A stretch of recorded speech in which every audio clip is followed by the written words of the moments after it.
about the police. Mayor Law. Do you want to have someone bring up Sparky Claus donations? Some of them are, some of the farmers saying we're going to eliminate 2 to 6. I said, where the hell did that come from? Turn on my drive.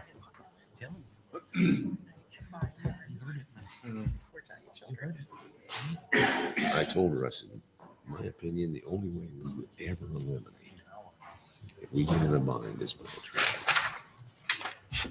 Okay, I've got 5:30. Yep.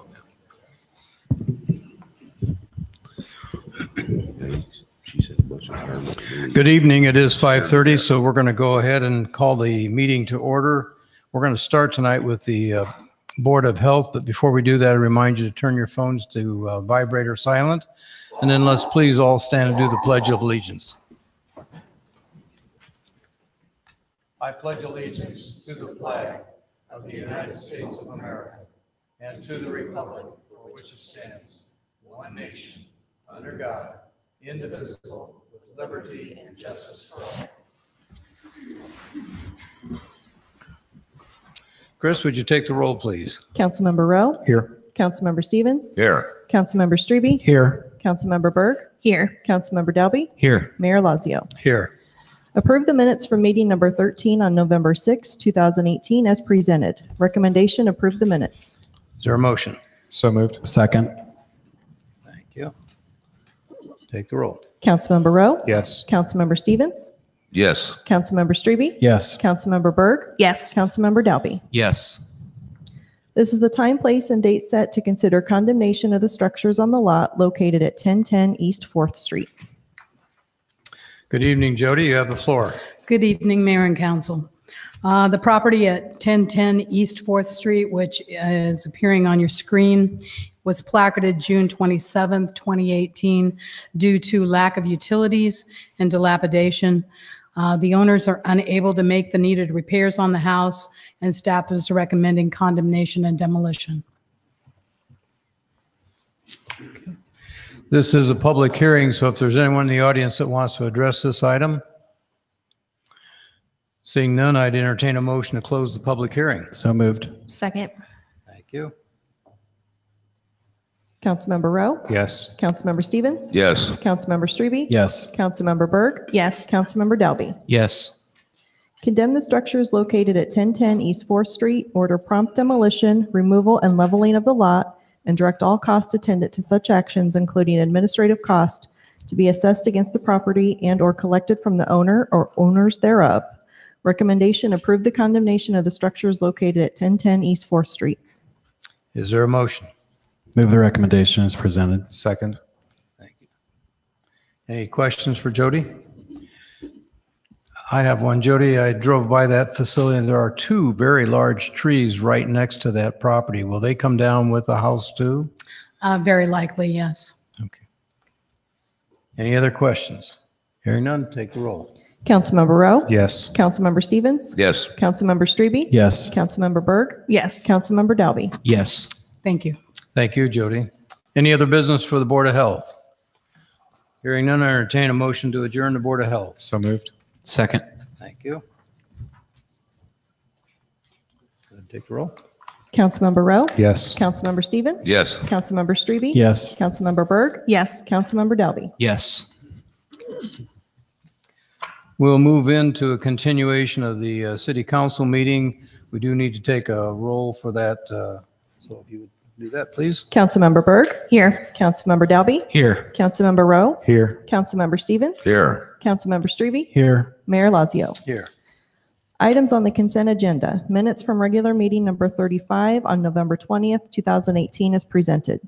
Beer and/or liquor applications for Uncle Buck's Bar and Grill located at 518 Church Street with outdoor service area, and Fine Liquor and Tobacco located at 821 Albia Road. All applications pending final inspections. Is there a motion? Move the consent agenda as presented, Your Honor. Second. Okay, take the roll. Councilmember Berg. Yes. Councilmember Dalby. Yes. Councilmember Rowe. Yes. Councilmember Stevens. Yes. Councilmember Strebe. Yes.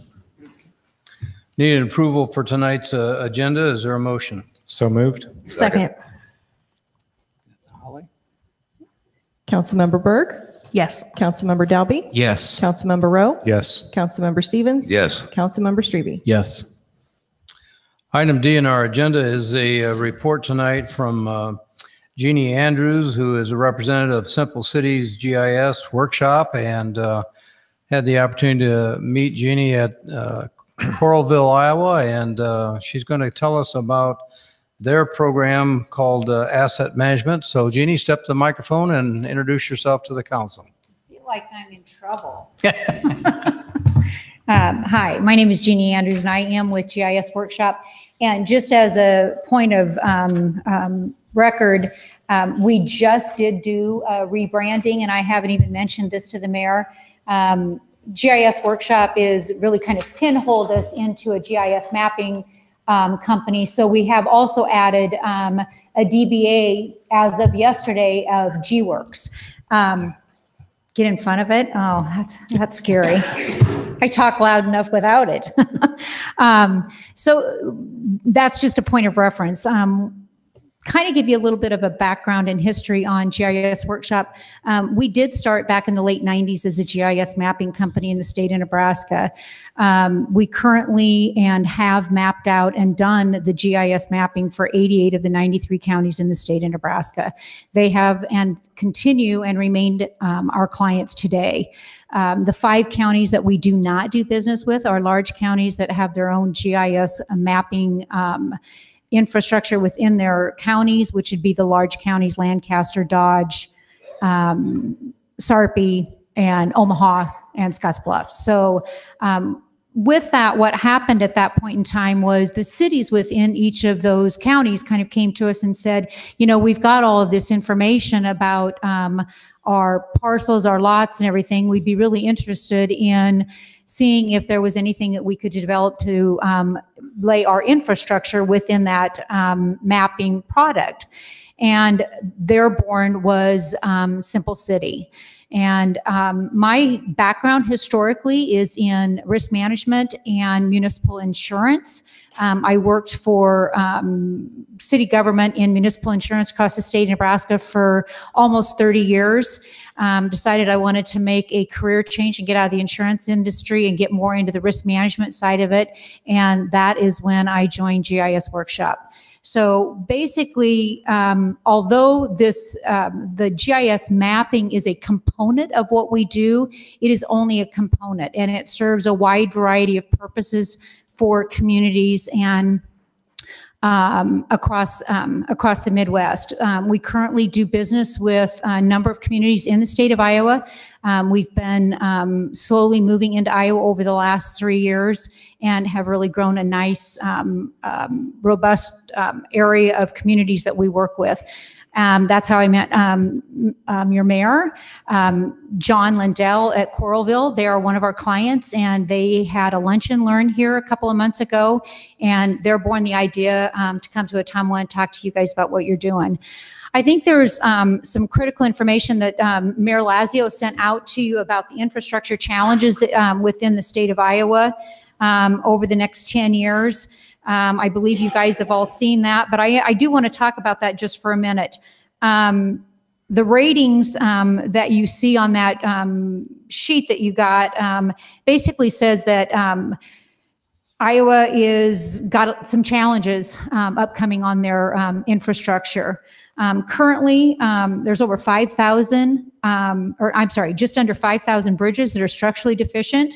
$890 million in drinking water infrastructure needs over the next 20 years, 2.5 billion, great when the phone works, right? In drinking water infrastructure needs. There's over 21,000 road miles, public road miles that are in disrepair. The average age of every government employee, 70.7%, is almost 52 years old. Which means we're going to go through a huge retirement phase here. And probably the last and costly that you can really put some numbers on is 20% of all municipal property that is insured in the state of Iowa is set at the maximum rate, meaning that it's either setting in the floodplain or some area where it maybe really isn't there. But because they don't know where it's at and they don't know where to identify it, you pay the highest rate on that property premium. So those are really solid infrastructure challenges, and that was put out. I think you've got the information of the DECS that put that information out. Basically, what our asset management program does is help identify and help communities evolve into a planned asset management program. But it's not keyholed just to public utilities. It serves infrastructure within communities for planning and zoning, nuisance, fire, street, and a wide variety of other reasons other than just public utilities. Currently in the state of Iowa, to get down to some really hard numbers, between 57 and 62% of all government employees are going to retire in the next 10 years. And of those employees that are going to retire, they have between 20 and 35 years experience in those communities. The problem with that is they're being replaced by millennials, which there's nothing wrong with millennials. I raised 4 of them. But they're only staying in jobs 2.3 to 4.2 years.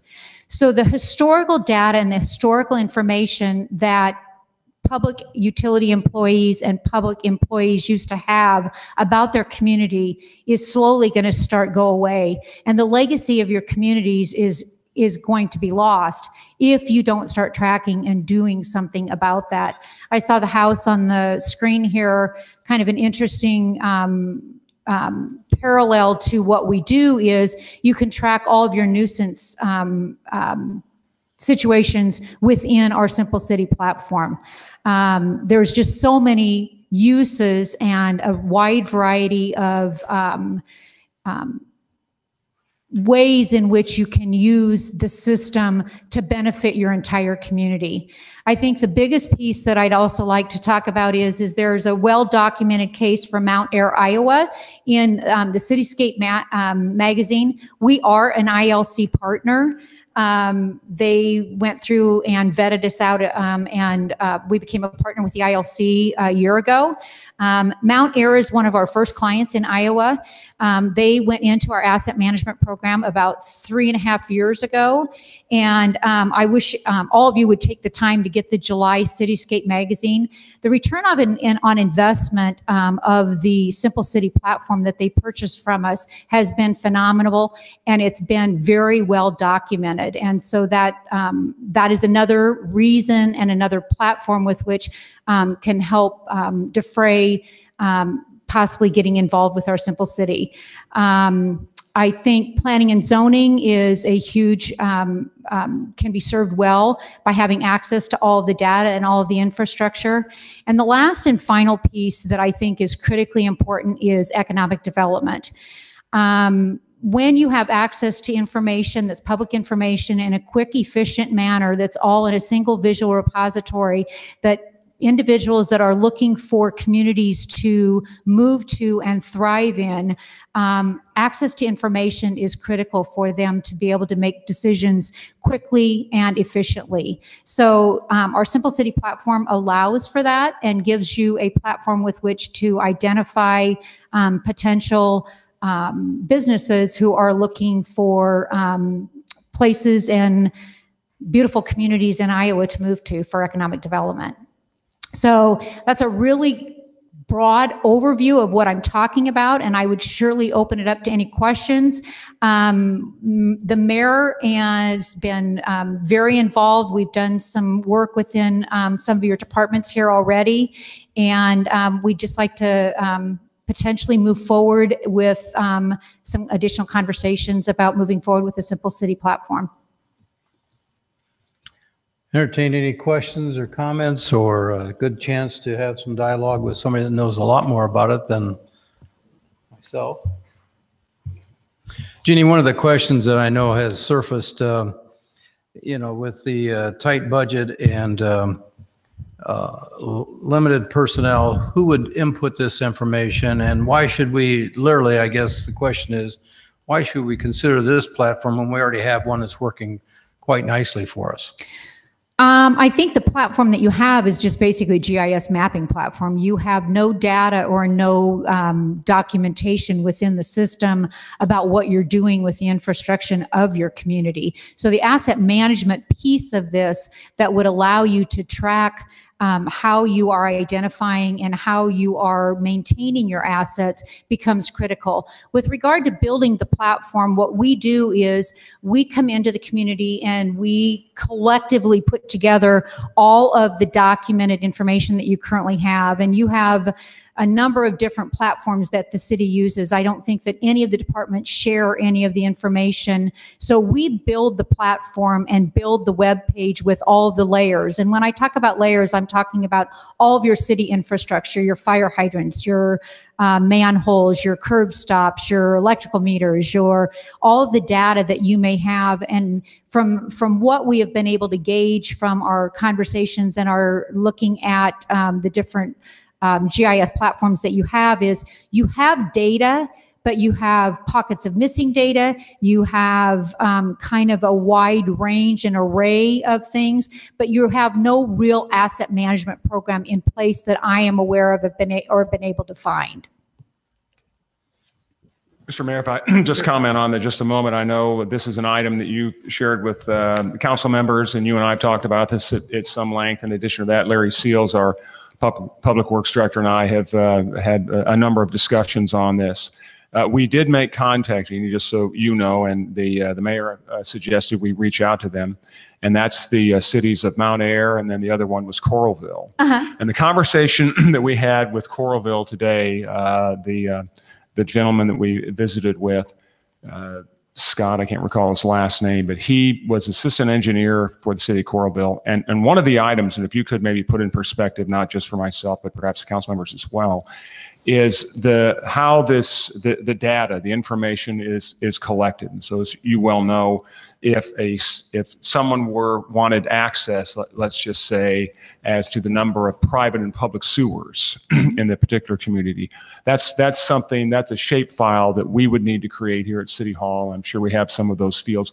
We would need to create that. And for lack of a better term, and correct me if I'm mistaken, based on our Scott Larson, based on my conversation with Mr. Larson, actually, yesterday and today for a little while, the city would gather that data, and that would be, quite frankly, held in the shapefile. So when someone calls up and says, I want to know the number of private sewers, at that point then, based on our conversation with him, they're going to reach back out to Simple City, and they're going to cull that information and then either post it on the website or send it to them in some form or fashion. Is that a fair statement? Because that's clearly what he indicated to us, that information would be stored. GIS Workshop would have that. The city would then pull that information and then convey it to the individual or individuals that are requesting that information. Correct.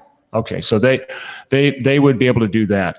When we had that conversation as well, you're right. As it relates to the mapping, that's primarily what we're the platform we're in right now, and that's just the GIS mapping. Now, the other information relative to, as you said, I know it can look at the number of individual citizens, let's just say they're on food stamps or disability, and a variety of other factors that one can drill down on. We have access right now to that information via certain websites. And I'm wondering, and I'll have Larry Seals speak to this in just a moment if it's all right with the mayor, but if that's something that we have on file from an economic development standpoint, how would that be of assistance to someone that is, let's just say, looking at our community, have those other pieces of information? Well, first of all, we don't collect any of the data that you just spoke about. What I'm talking about is the infrastructure of your community. So where are your sewer lines? Where are your water lines? Where are your power lines? Where is your electrical? Where is your, and somebody's looking at a piece of property on the northeast corner of town. And where are the city infrastructures, and what would it cost to get additional infrastructure that much further out for them to be developed on that property? Would there be any additional cost to them? When I'm talking about economic development, I'm talking about being able to access the city's infrastructure and information about building and where your platforms with which, how would that benefit them? What kind of fiber do you have in town? Does it go that far? Does it cover that piece of property? Those are the kinds of economic development tools I'm talking about. The information you're talking about, we don't get involved with. I know that was the mayor and I. We talked about that, about various different fields of information that we would possibly be able to cull. It may be a wise idea, Mayor, at this point, and I'll defer to you to maybe ask Larry Seals to step to the microphone so he can outline the program and system that we have at present. Good evening, Larry, and feel free to make any comments you think are relevant to educate our council and the public about what we currently have, and do we need to look at anything for the future? All right. Currently, engineering department has ArcGIS. We do have quite a few different layers developed and information populated. The way we work, that's our base map that we allow one person to have the editing rights on. Then we do have an ARC publisher that pushes out maps for other people that just have an ARC reader.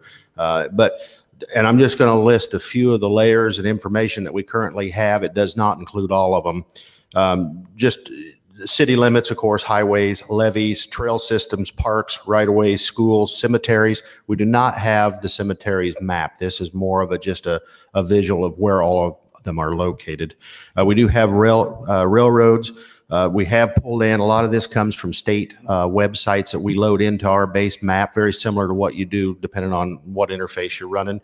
We do have like LiDAR, the 2-foot contours. We do pull in all the information from the county as far as parcel data. And we pulled in a lot of the aerials that the Iowa State Iowa Geographic Map Server has. That's like the 1930s, 50s, 60s, 70s. There's probably 15 or 20 different base aerials that you can manipulate and turn on depending on what you want to see from what time period. We do have all of our sewer system, storm system, manholes, gravity, pressure systems, pump stations. Along with that information, we do have condition, line size, material type. The other thing is that the planning department some time ago, we set them up. They have also an ArcGIS, which is the full-blown system with, I don't know if they have all the layers. If it's project specific, sometimes we use that internally.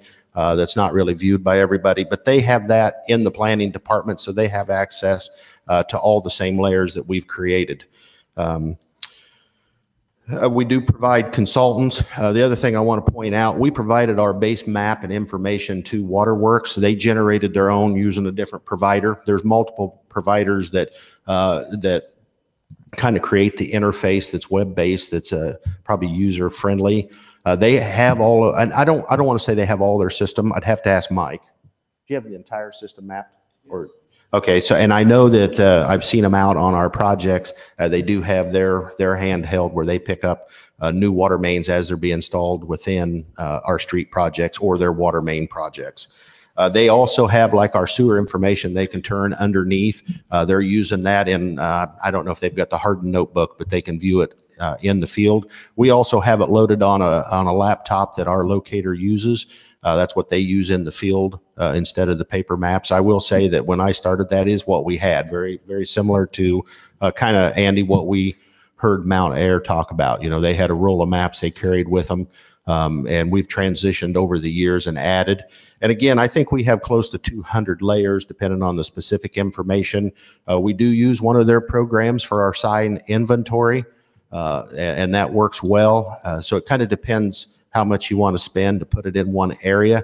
We have some specialized stuff that I know we can link to this, but we don't really feel like that's a real big benefit as far as the actual video that we generate with our Granite software through our televising equipment, and then a lot of other stuff, sidewalk programs, street light inventory as far as what Alliant owns and maintains, what we own, what we maintain. There's a lot of information. I mean, it's in there, and we don't necessarily open that up to the general public. I'm not real sure We do not do any building permits or anything like that through the system.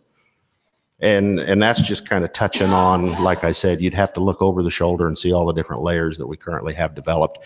And it's really, the program itself is not limited. It's limited by how much staff time do you have and what do you want to add. And I think you would agree, a GIS system is only as good as how updated is your information. You can track almost an unlimited amount. You still have to keep it current. Mr. Mayor, just one other comment. I'll be still on this one, but I would like to have a little bit better perspective. I think it's something we give some consideration to. Ms. Andrews, go ahead and define the economic development component of it. I think that's something that is of note, maybe a little bit more. One thing I want to add, I mean, we do actually, Waterworks, I know, will give consultants and engineers access to open their base on the web. We'll provide links to certain consultants if they're designing road systems for us. Okay. Ginny, would you like to step back and maybe also as to respond to Andy's question about the economic development, then are there other social determinants that you might suggest that we would look at? For example, I know we were just talking at a planning meeting on Friday about drug usage in the community or fires in the community. Are there other things that we could use that system for? Correct. Sure. Yeah. With respect to, and just so I make sure that I understand is the ArcGIS system that he's referring to is a visual of all of these assets, all of these layers. You can turn them off, turn them on, use them, see them and everything. What this system would do would be to make it available to all of your staff out in the field too. So, there's 10 inches of snow on the ground and they need to find, a curb stop, and, they can pull it up on their application on their phone and walk right to it with the Find My Location and dig it up. So there's a lot of other components, and all of your staff would have access to that as a web-based product. But with regard to the economic development tool is, I would tell you that one of the things that you and I have talked about is high-speed internet, having access to using that. And to bringing that to your community, and fiber and those kinds of things. Having access to that information and having it all available to send out to those companies and to develop those things that they want in those files so that they can develop whether or not a community is the right fit for them to come into. And we work with them to develop that information off of these base layers. So what we would do is we would take all of the things that you have on your system and make it a cloud-based, web-based product so that you could use it out in the field. And again, the asset management piece of it is the critical piece. So if you've only got one person that's editing, but you've got somebody out in the field who's actually doing the work and identifying the new line, they can actually edit in right on the spot. You don't have to go back to the office and give it to somebody else to do. And so it's kind of a mindset and a change. And what I would tell you is that these individuals that are in school now, that are in lineman school, that are doing all of the that are going to be your future employees, that's how they're accessing information and learning how to use the information. And so I think that the ARC system is a great system, but a user-friendly system, I think, is the tools that we build within the Simple City structure for the average person who is out there doing the GIS to build and be able to do the work out on the street. Does that make sense? And Mr. Ray, just one follow-up to that one is still going back to that economic development component you talked about. At present, like most cities have, either inside or outside the city, we have the Ottumwa Area Economic Development Corporation. Mm-hmm. They handle economic development activities for the city. Sharon Strode does a very good job of listing not only the available buildings, but the requisite utilities to those. So when you're defining the city component, is it infrastructure? Someone looking on the site, because you're right, most developers are going to look online. They're not going to call you up. what are some of the components, again, of Simple City that if I were a developer and I looked up the website, I'm going to find here that I wouldn't, on the platform we're talking about here with Simple City, that I would not be able to find in a typical GIS mapping system? Well, first of all, access. I don't think you have access. I mean, do your economic developers have access to any of that data or any of that information without contacting you? I mean, all of it is dependent upon what you want to share publicly. Currently, the planning department has a full seat. They can actually edit what they have. They have a full version they can make and develop and manipulate it however they want. I do want to go back, not being a competition or anything, but Waterworks platform, which also includes our sewer, we don't use that currently. They are web-based. So part of that, they do make field edits. We have our own internal thought on letting everybody edit a system. I mean, we've been through our entire system. We don't really find a lot of changes, and we want to make sure that what's going in is correct. I'm a little bit leery of letting just everybody have access and editing rights because you not necessarily know what's going on at all times. We don't have enough changes to probably make sure that 10 different people have access. Our sewer crew, of course, our sewer cleaning crew has full access to the mapping system, and it is on board in the camera truck. Same way with our locator. So it is pushed out through a publisher that you can read that if you have rights, established. So it is shared through several different departments. Like I said, planning has everything. They don't have our specialized projects or special maps that we made specifically. And then we do have the databases in the background. For instance, if it's just light out that you can search, there's a lot of them that you can search. You can search your pipe lengths, or you can do it by diameter, type of material. There's a lot of different ways to manipulate the information. What she's talking about would be a lot simpler. I mean, it's kind of it's a platform that runs in front, but most of these systems run an ArcView type system in the background, usually ArcGIS as the engine or an equivalent of that program. And you probably know the software better. I mean, what we have functions, we'd have to evaluate. My question early on, what exactly are we looking to track extra? Street assessment that we get through the DOT as far as pavement conditions, that's something we look at internally when we're selecting streets. I'm not sure how much value that has to the general public. When you start looking at those numbers, it probably doesn't mean a lot. It's a lot of data, and I'm just not sure what the average person wants to look at. Another thing on sewer capacity, I do think it's interesting that, you can find the location not only of water mains and sanitary sewers, but that gives you no indication of capacity. You might have a dry weather flow, and then of course you're going to have a peaking factor and a wet weather flow. Because the line's there doesn't mean you can hook onto it. And that is true with the distribution system for Waterworks. You just can't say, oh, I can pull this much because of this size of line. That still has to go back to the water department to determine what volume is available at that particular point. Same with us. Any particular point in the collection system, you're going to have to make a determination, not only what is the capacity of that reach, is there any problem between that point and the plant?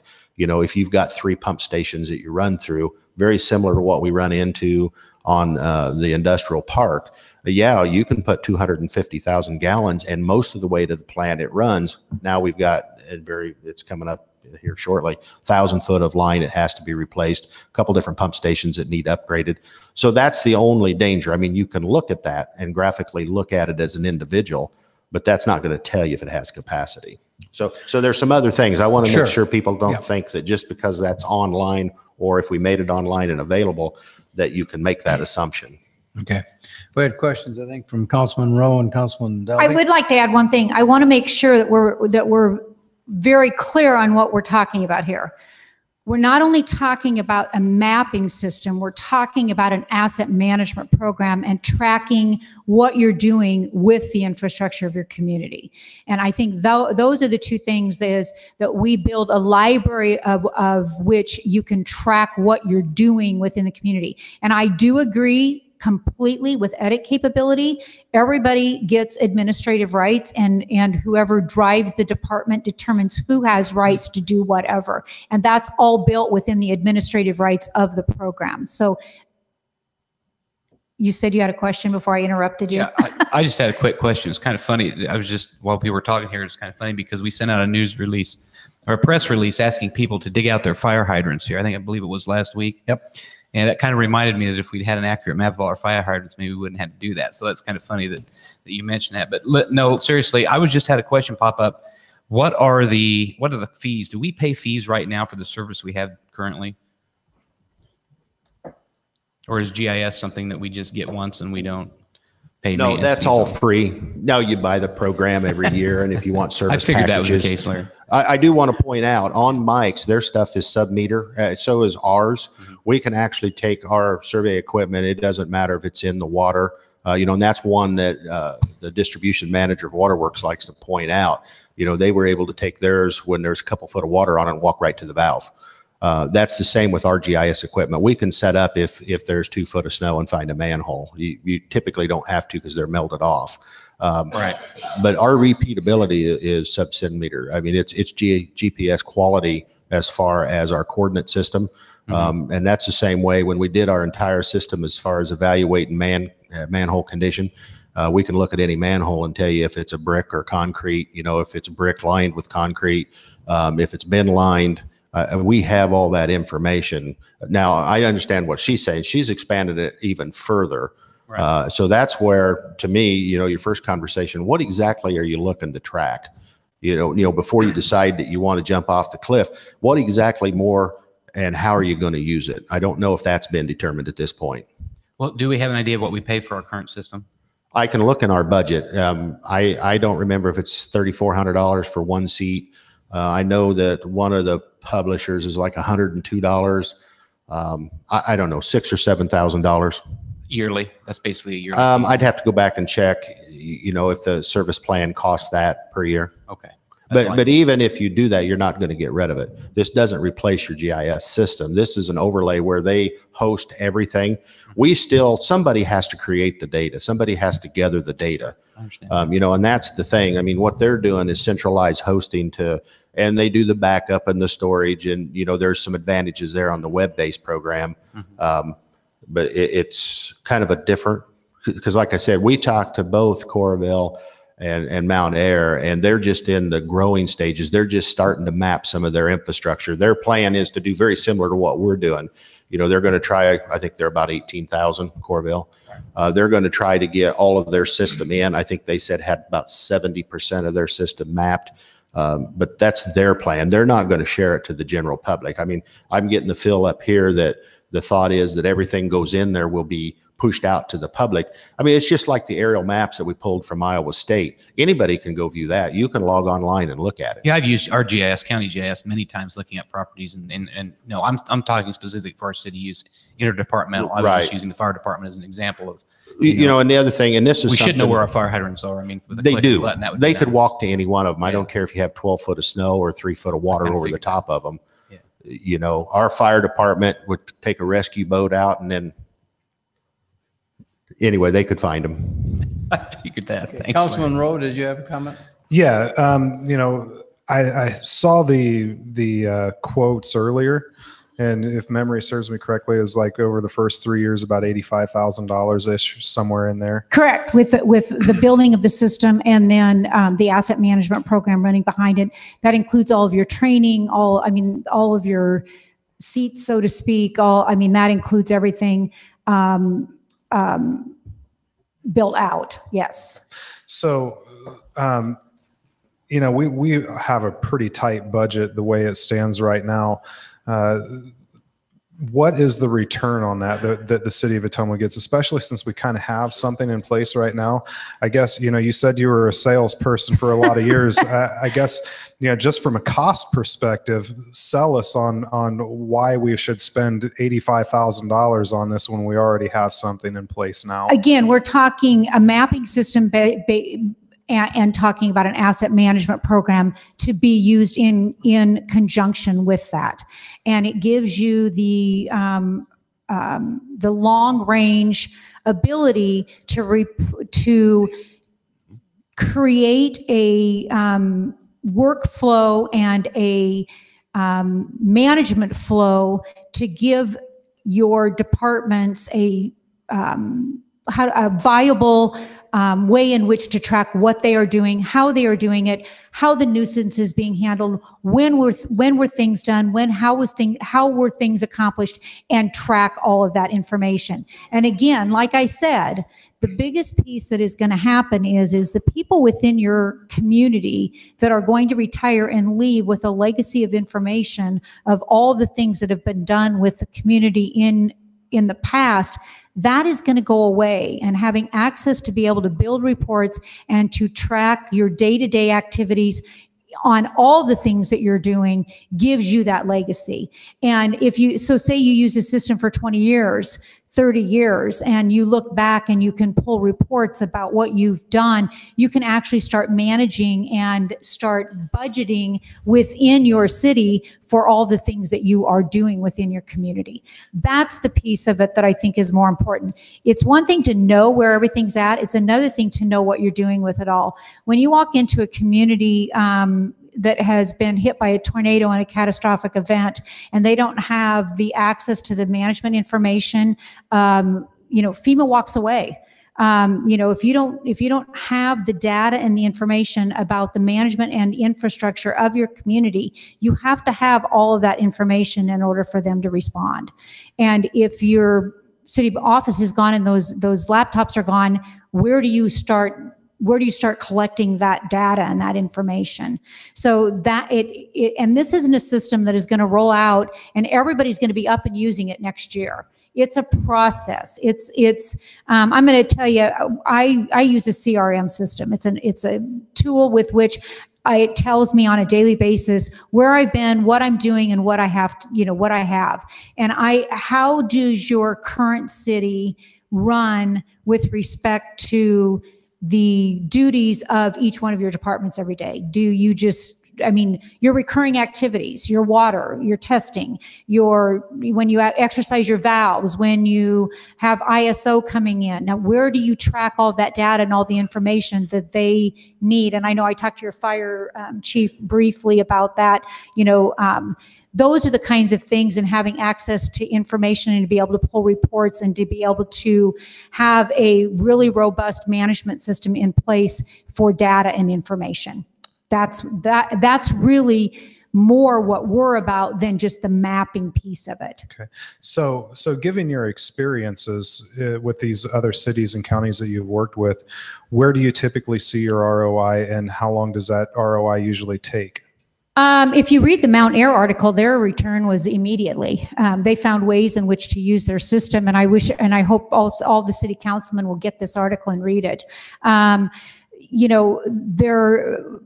have a community in Nebraska that I've told the story probably at the Lunch and Learn, where they needed information about the American Darling fire hydrants. Where were they sitting? There was a recall on them 2 years ago. We pulled all the fire hydrants that were American Darling that were installed in certain years, pulled the report, gave them they were getting ready to replace them and pay for the costs themselves. They found out they were on recall, and American Darling replaced them at no cost to the city. So their return was immediate. It just all depends on what potentially happens in your community, what infrastructure changes you need to make, what possible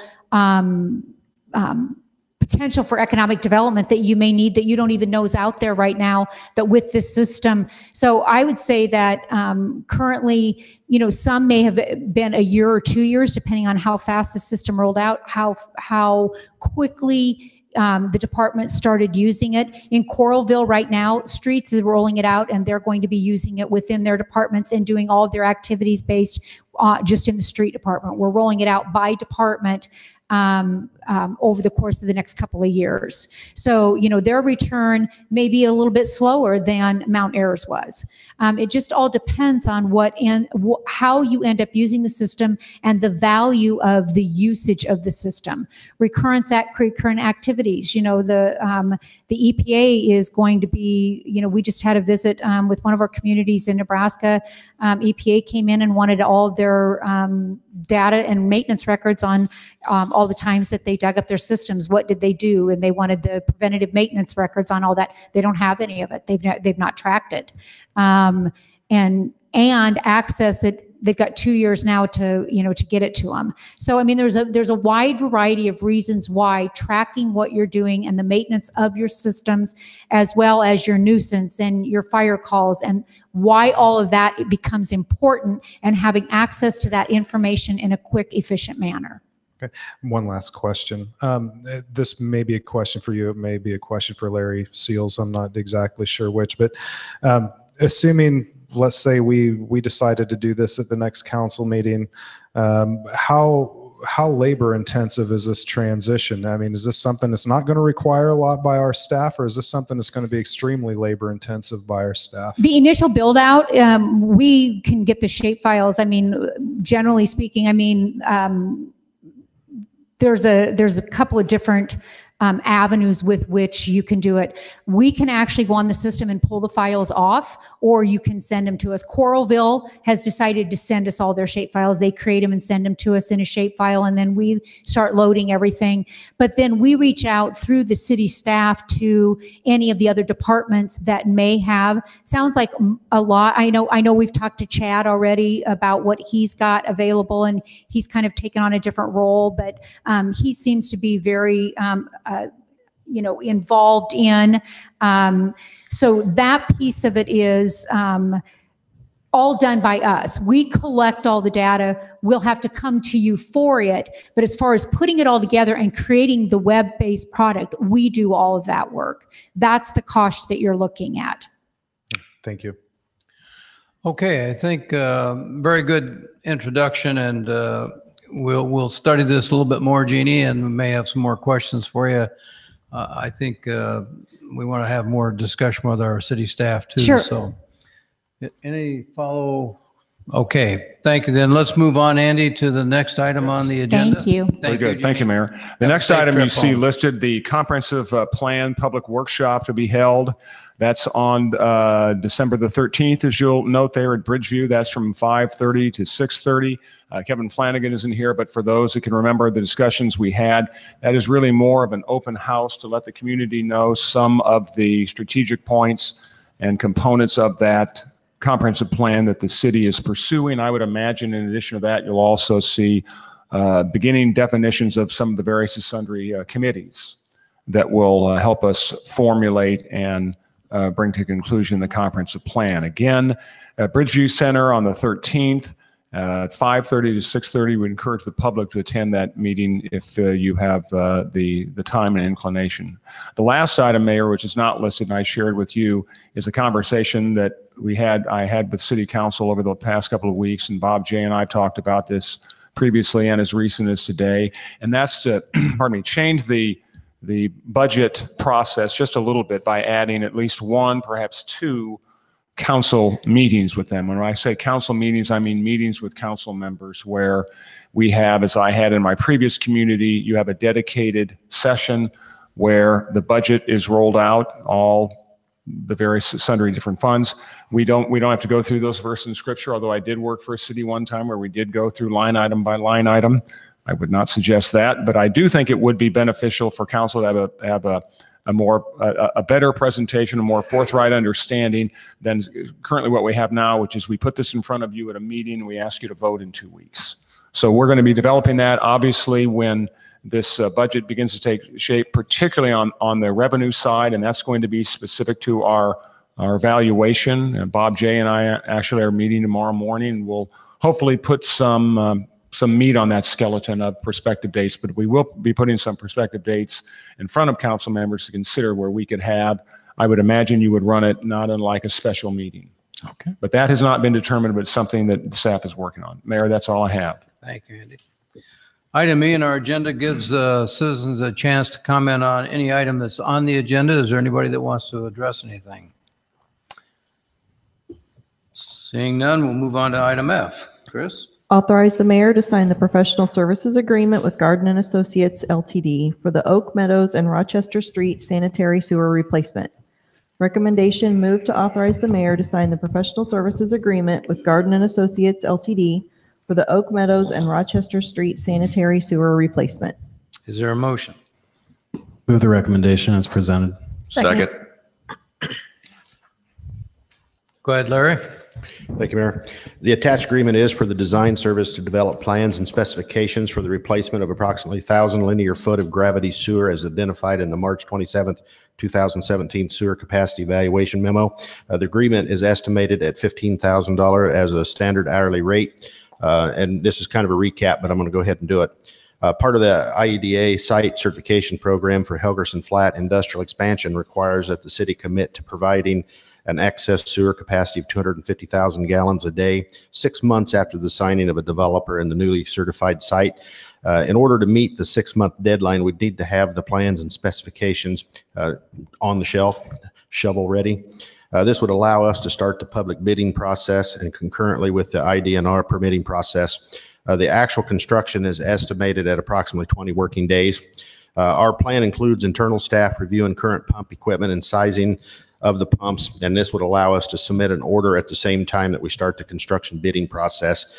Installations would be completed by our own current workforce from Water Pollution Control. The Sharon Stroh, the development director, has offered to reimburse the city for engineering costs for this project. Any questions for Larry? I have a couple. Yes, go ahead. Larry, can you help educate the council and the public about that requirement of 250,000 gallons per day? Why that amount of gallons? How do we accommodate that initiative, and what challenges, financial or from an engineering standpoint, does that entail? Well, how they selected 250 for the site is just something that IDA had determined. And if you're, the next level was 500,000. That's something they established. I'm not 100% sure. It's not really based per acre because it didn't seem to change if you was going to do a 10 acre or a 40 acre. So I'm not 100% sure on that. We'll simply have to put this against our sewer revenue. And then at some point, we'll look at the pro forma as we develop our sewer rate fees and include that for future, just to make sure that we do have coverage for all the up and coming projects. Thank you. Does that answer your question? Any other questions? Okay, hearing none, take the roll. Councilmember Berg? Yes. Councilmember Dalby? Yes. Councilmember Rowe? Yes. Councilmember Stevens? Yes. Councilmember Strebe? Yes. Thank you, Larry.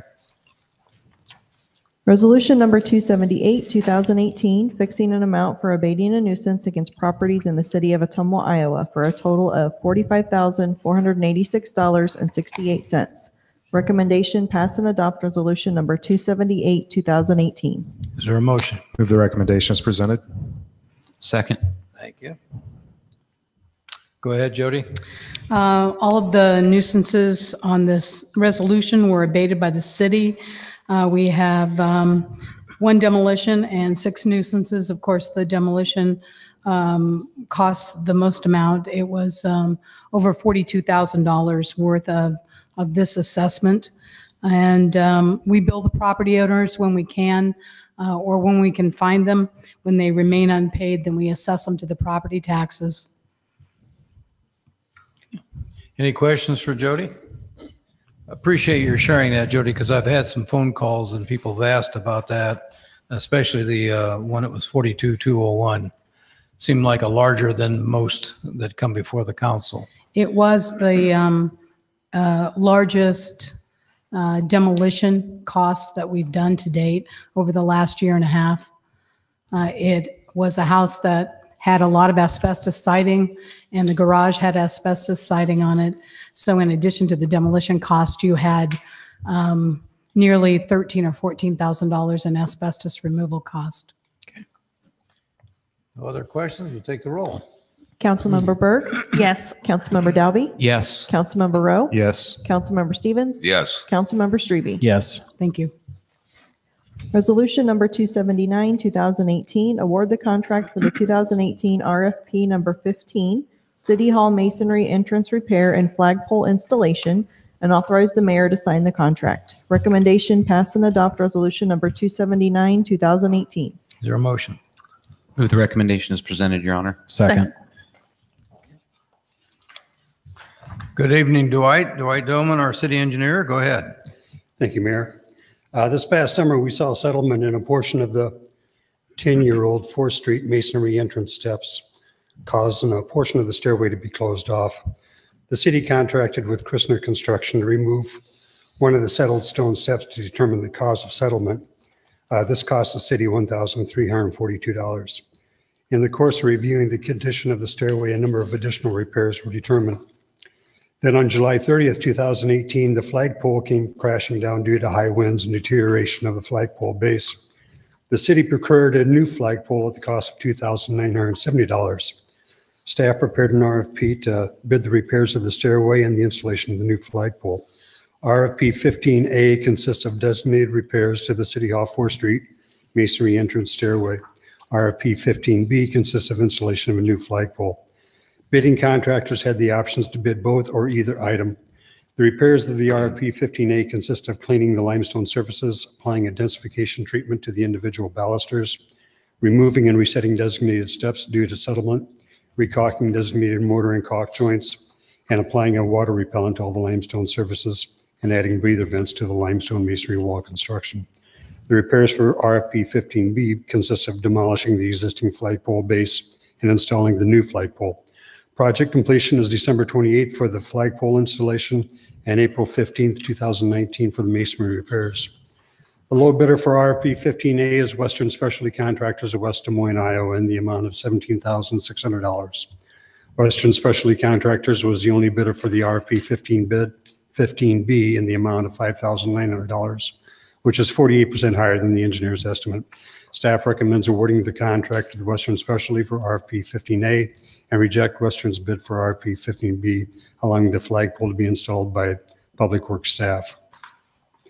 In your package, you can see the project summary. Total cost on the project is $21,912, and there's $25,000 of available funding for this. Any questions for Dwight? I got a quick one. Sure. Dwight, just real quickly, what was determined to be the cause of the settlement of the steps? Seems this was just a young project, fairly young. For whatever reason, the step that where we saw the settlement the worst, that was the step we took out. And for whatever reason, the contractor placed that step on sand instead of on solid shims. And so we suspect there may be others like that. And so we will pull those all out and make sure they're firmly supported on shims. Thank you. Any other questions? Mark? What was the difference? What caused the deviation between the engineer's estimate and the actual bid that came in? What's the reason for the delta? Is there something that on the masonry or the flagpole? The flagpole. Well, the contractor shared with me they've never installed a flagpole before. And the other part is there was some uncertainty as to what that concrete base is going to look like once they get that concrete collar demolished. Just seems a little odd if they have no experience in it. You would think that they would do it a little bit cheaper, but whatever. Well, they were going to be here for the they were going to be here to do the work anyway for the stairs. So I kind of look at this as like maybe a complimentary bid that they gave us just to give us a number. Gotcha. Thank you. Okay. Any other questions? Hearing none, take the roll. Councilmember Berg? Yes. Councilmember Dalby? Yes. Councilmember Rowe? Yes. Councilmember Stevens? Yes. Councilmember Strebe? Yes. Thank you. Thank you, Dwight. Resolution number 280, 2018, fixing date for a meeting on the proposition of the issuance of not to exceed $200,000 general obligation bonds of the City of Ottumwa, State of Iowa for general corporate purposes and providing for publication of notice thereof. Recommendation pass and adopt resolution number 280, 2018. Is there a motion? Move the recommendation as presented. Second. Thank you. Good evening, Bob. Go ahead. Good evening, Mayor. Thank you. This resolution and the next two will be for setting a public hearing for the various components of the 2019 CIP that we'll be bonding for this spring. Excuse me.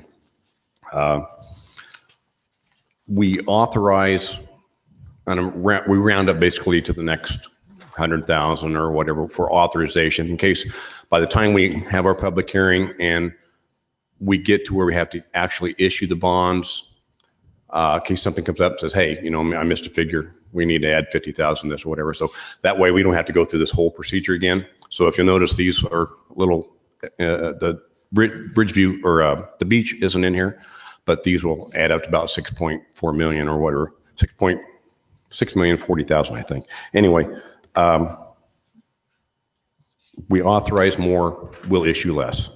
So for 280, this is fixing the date of December 18th, 2018 for a public hearing for the issuance of GO debt, and a public hearing is required prior to the issuance. And this portion of the debt will be used for the improvements at Bridgeview Center, which I believe was $130,000. Any questions for Bob? Okay, hearing none, take the roll. Councilmember Berg? Yes. Councilmember Dalby? Yes. Councilmember Rowe? Yes. Councilmember Stevens? Yes. Councilmember Strebe? Yes. Thank you. Thank you, Bob. Resolution number 281, 2018, fixing date for a meeting on the proposition of the issuance of not to exceed 1.4 million general obligation urban renewal bonds of the city of Ottumwa, state of Iowa, for essential corporate urban renewal purposes and providing for publication of notice thereof. Recommendation: pass and adopt resolution number 281, 2018. Is there a motion? Move the recommendation as presented. Second. Okay, go ahead, Bob. Thank you, Your Honor. Once again, a public hearing is required by law prior to the issuance of GO debt. This debt will be used to pay for the runway extension, which I believe was $1,070,000 for our share of that. And once again, the public hearing date will be December 18th, 2018.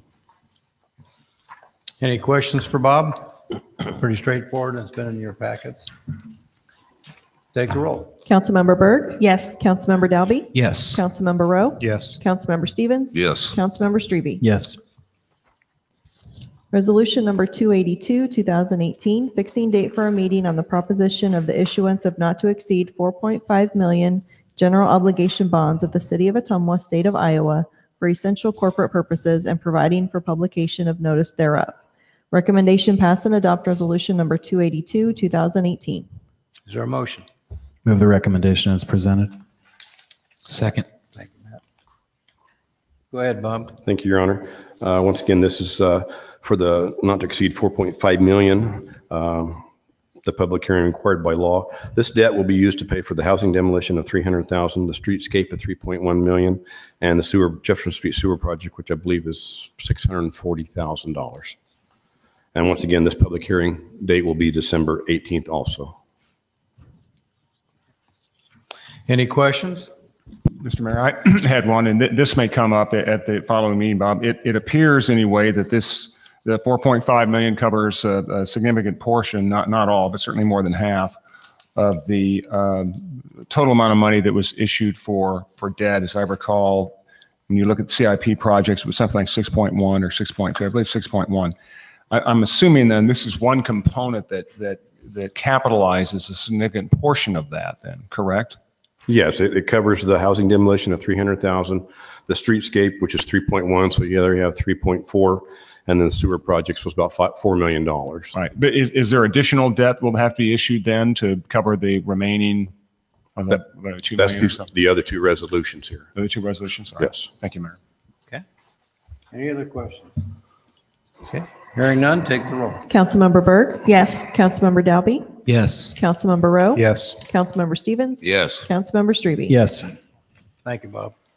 Thank you, Your Honor. Resolution number 283, 2018, approving the annual budget of the Ottumwa Water Works Board of Trustees for calendar year 2019. Recommendation: pass and adopt resolution number 283, 2018. Is there a motion? The recommendation is presented, Your Honor. Second. Thank you. Go ahead, Bob. Thank you, Your Honor. The adoption of this budget is required by state code according to section 384.2 of the Code of Iowa. And once approved, will be forwarded along with the approving resolution to the county auditor. Mr. Heffernan from the Ottumwa Water and Hydro is here to answer any questions that you might have concerning the budget.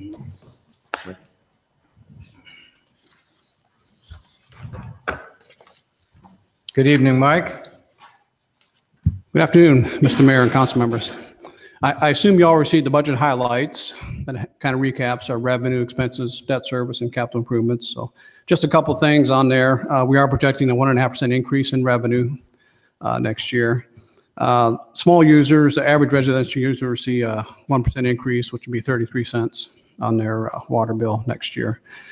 Operating expenses are projected to increase about 1.7%, and wage increases for both the union and non-union personnel will be 2% for 2019. So we do have several major capital projects going on. The biggest one is our lime residual improvements. It's part of our waste process for handling our waste lime.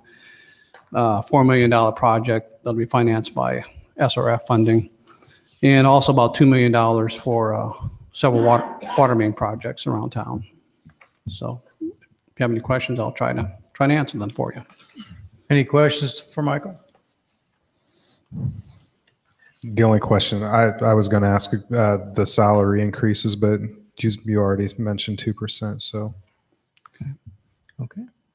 Okay. All right, take the roll then.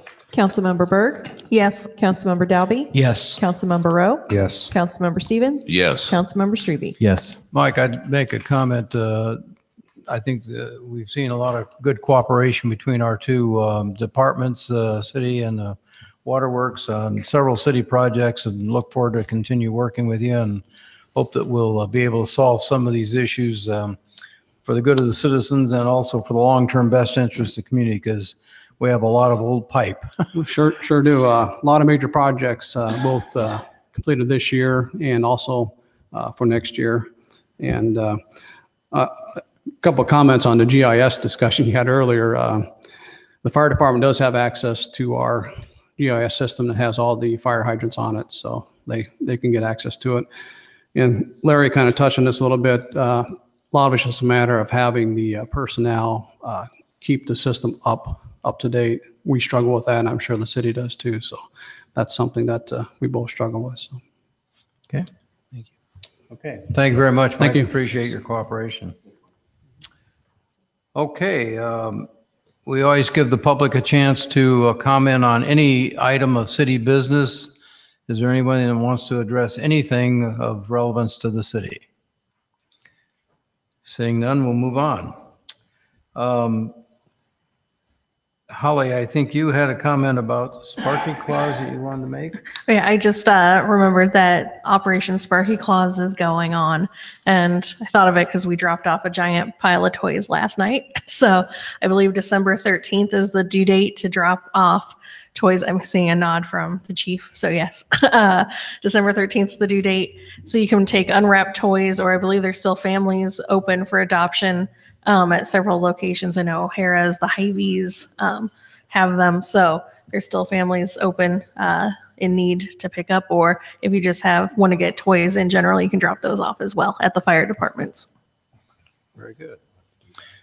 A couple of things just for general information. I want to compliment Shay Greiner for the good job she did. We had a first-time visit from the Canadian Pacific Railroad. They stopped in Ottumwa on Monday, and she coordinated that with our schools and our senior citizen homes. We had a great turnout, and the staff from the Canadian Pacific were very impressed and said they'd like to come back next year. So we're hoping we can get them back again. They also made a $5,000 donation to our local food bank, which was greatly appreciated. Several of our staff, Andy and Kevin and I, have met with JBS, and we're keeping in touch with them on some community issues and outreach. We'll be sharing more about that in the meetings ahead. We also, I thought, had a good day Friday at Bridgeview when we talked with our consultants, Confluence, and talked about everything from nuisance abatement to streetscape to housing to drug addiction in the community. And it was a good opening dialogue, and I think a good exchange between staff and council. We've also had another meeting with Ryan and company out of the Waterloo, Minneapolis area. They talked about our development of a hotel at Bridgeview, and we're still in the very early stages, but a lot of good comments from staff and give and take between Bridgeview, Convention Visitors Bureau, our city staff and the Ryan Company. So we'll be continuing to do that as we move forward. Lots of questions again about Blackbird, and there has been some contact with them. Nothing new to report other than that they are pursuing a contract dispute with Elder, and that's about all I can say at this point. But we've asked them to keep us in the loop as they get some progress made on that situation. And lastly, we had a retirement party for a number of long-term Bridgeview Board of Directors members, Dale Euling and Sarah Sales. Dennis Hone served 21 years on the Bridgeview Board. And Greg Kenning, supervisor. And of course, most of you know that Ruth Syme passed away this year due to an accident, but had been a very active person on that board. And so we're seeing some new faces, and I want to encourage people that are interested in whether it's Bridgeview or other community efforts to come into City Hall and fill out an application. Katie King has those at the front desk, and we would be glad to date them and keep them on file, so if anybody's interested in the future. And then lastly, I would like the council to give some serious thought to a topic that I think Councilman Dalby and I have talked about extensively, and that's having some youth participation on our council. And we could certainly give you more information about that, but I think whether it's high school or college age, we want to get some young people who are interested in government, give them a chance to learn about it firsthand, and hopefully find a way to participate in a meaningful manner. So if you know of somebody or you have some ideas about that, please share them with Matt or with me, and we'll follow up on them. And lastly, just so you have an advance notice, our calendar is going to change in January only, but the first Tuesday of January is New Year's Day, and that is a legal holiday, so we will not meet on Tuesday, January 1st. As a result, Chris has made some arrangements. We're going to meet on January 8th and January 22nd, and then we'll get back on our regular cycle of the first and third Tuesdays, but I want to give people plenty of time to know that ahead of time. Are there any other comments from council or staff? Hearing none, I entertain a motion to adjourn. So moved. Second. Thank you. Councilmember Berg? Yes. Councilmember Dalby? Yes. Councilmember Rowe? Yes. Councilmember Stevens? Yes. Councilmember Strebe? Yes. At 6:41. Thank you very much and good night.